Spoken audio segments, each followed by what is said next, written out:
Ωραία. Πάμε για την πεινάω. Τάδε στα γουρνάκια. Ωραία, ωραία. Οστέρια ή οστέρια? Λοστερία da Claudio. Καλά, να ρωτήσουμε. Εντάξει, πάμε τώρα. Φύγαμε. Πάμε.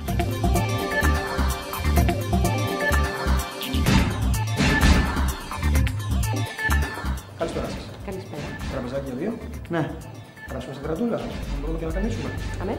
Παρακαλώ. Θοδωρή, τι ωραία. Πού λες να καθίσουμε? Να καθίσουμε εδώ. Εγώ προτιμώ μέσα. Να σου πω. Πάλι θα γίνει το δικό σου γυναίκα.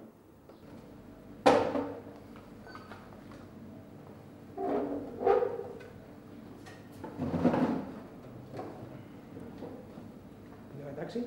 Μια χαρά. Πολύ ωραία. Να σας ενημερώσω λίγο για τα πιάτα τα οποία προτείνει η Οστηρία εκτός καταλόγου. Λοιπόν, το κυρίως πιάτο που έχουμε πάρει μου έχει εξάψει την περιέργεια. Είδες. Αυτό είναι το καλό όταν έχει σεφ ιταλικής καταγωγής.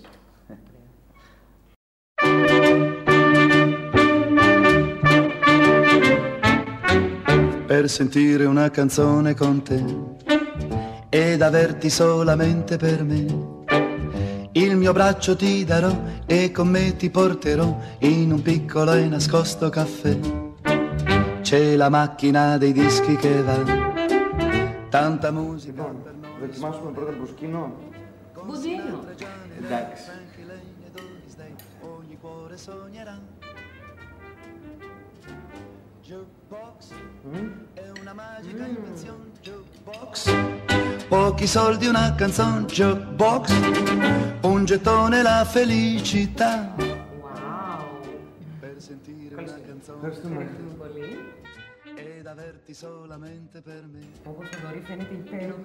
Ωραία, να σου βάλω. Σχολάει. In quel piccolo caffè. Λοιπόν, έρημα ώρες. Άντε, καλή όρεξη. Una canzone. Όπου είναι εξαιρετικά. Είδες που ήθελες και η Ιταλία. Σέφερα. Έλα, πρώτο. Α,